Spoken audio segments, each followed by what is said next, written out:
Dans le thème nombre complexe, la vidéo actuelle consiste à traiter le savoir-faire, savoir simplifier une fraction en utilisant le conjugué. C'est savoir-faire numéro 78.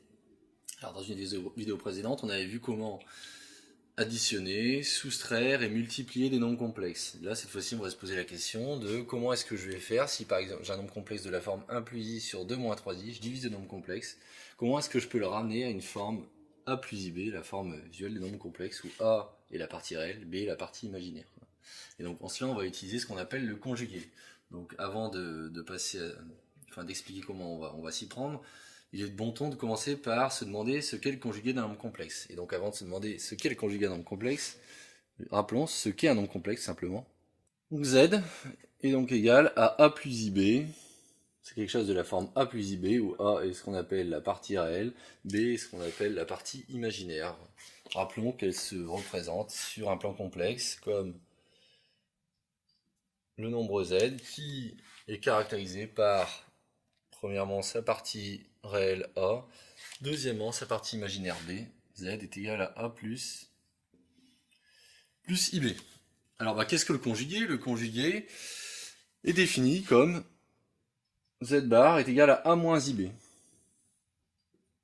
Alors, à quoi est-ce que ça correspond géométriquement? Ça correspond simplement à garder la même partie réelle, c'est-à-dire je me base toujours sur la même droite verticale.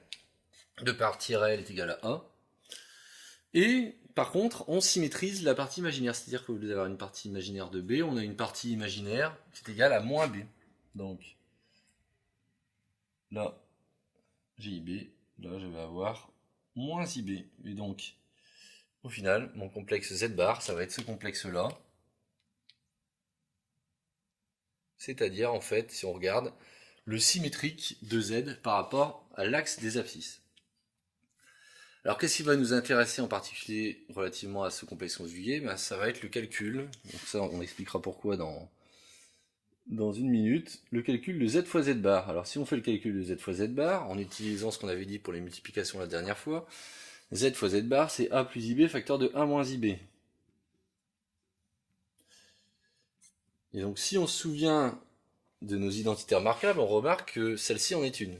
C'est-à-dire que là j'ai quelque chose de la forme a plus quelque chose fois a moins ce même quelque chose. Si bien que le développement se fait de manière complètement analogue à R, comme d'habitude, A dans les réels, et s'écrit de la forme A carré moins IB le tout au carré. A carré moins IB carré, qu'est-ce que ça donne? Simplement ça donne A carré moins I carré fois B carré. Mais I carré, vous savez que ça vaut moins 1. Et donc si I carré vaut moins 1, moins I carré vaut 1. Et donc cette quantité vaut A carré plus B carré. Et donc une chose remarquable, c'est que la multiplication de z par z bar est en fait, n'est pas un complexe, c'est un réel. Donc c'est un nombre réel. Et on verra dans une vidéo ultérieure sur la forme trigonométrique qu'en fait, ce nombre complexe, c'est rien d'autre que ce qu'on appelle le module de z au carré. Le module de z étant ce qui représente la distance de z à l'origine. Bon, là c'est pas notre propos, l'objectif est de savoir comment est-ce qu'on va pouvoir utiliser ce qu'on a écrit ici pour finalement écrire ce nombre complexe 1 plus i sur 2 moins 3i sous la forme d'un nombre complexe de type sous la forme algébrique d'un nombre complexe, c'est-à-dire de la forme a plus ib.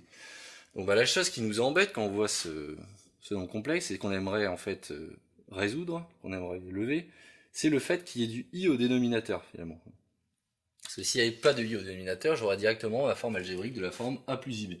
Donc j'aimerais bien lever cette spécificité. Alors l'idée consiste à dire, ça je vais appeler ce machin z, ce nombre complexe s'appelle z, et je vais le multiplier par son conjugué, en bas. 2 plus 3i. Donc 2 plus 3i, c'est z bar. Maintenant, si je multiplie en bas par 2 plus 3i et que je veux garder l'égalité valable, il va falloir que je compense au numérateur, c'est-à-dire que je multiplie par 2 plus 3i également au numérateur. Alors la question, c'est quel est l'intérêt de faire ça? L'intérêt maintenant, c'est de se rapprocher de ce qu'on a écrit juste au-dessus. C'est-à-dire qu'en bas au dénominateur, je vais avoir le produit de z par z bar. Et z fois z bar, on a vu qu'en fait, il s'agit d'un réel. Donc ce qui va se passer, c'est que tout ce truc-là, enfin tout le dénominateur va appartenir à R, si bien que le i au dénominateur va disparaître.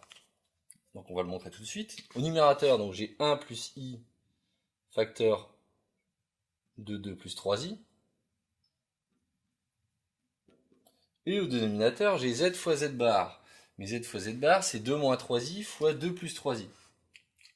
Et on a vu juste avant que 2 moins 3i fois 2 plus 3i, en développant, ça donne donc 2 au carré moins 3i le tout au carré, identité remarquable.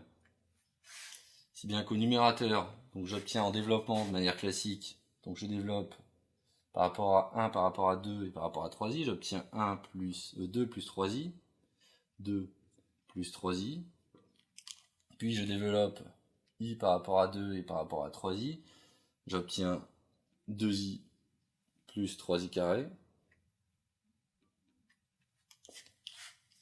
Et au dénominateur, je remarque que, comme tout à l'heure, i carré est égal à moins 1, donc je vais me retrouver avec 4 plus 9, donc plus 3 au carré. Et le i carré qui est ici va se transformer en moins 1 également. Si bien que je vais obtenir, en regroupant, donc 2 plus 5i en regroupant les deux termes ayant des i, auxquels je vais retrancher moins 3. Et là j'obtiens 13. Donc là on voit que le fait d'avoir multiplié par le complexe conjugué a fait disparaître le i du dénominateur, si bien qu'il n'y a plus que quelque chose de la forme a plus ib. Et donc là je vais pouvoir conclure en disant que 2 moins 3 c'est moins 1, plus 5i sur 13, et donc cette chose là c'est moins 1 sur 13, plus 5 sur 13, fois i. Et donc mon nouveau a c'est moins 1 sur 13, et mon nouveau b c'est 5 sur 13. Donc on a bien mis 1 plus i sur 2 moins 3i sous la forme d'un complexe de type a plus ib. Ce qui termine la vidéo sur ce savoir-faire.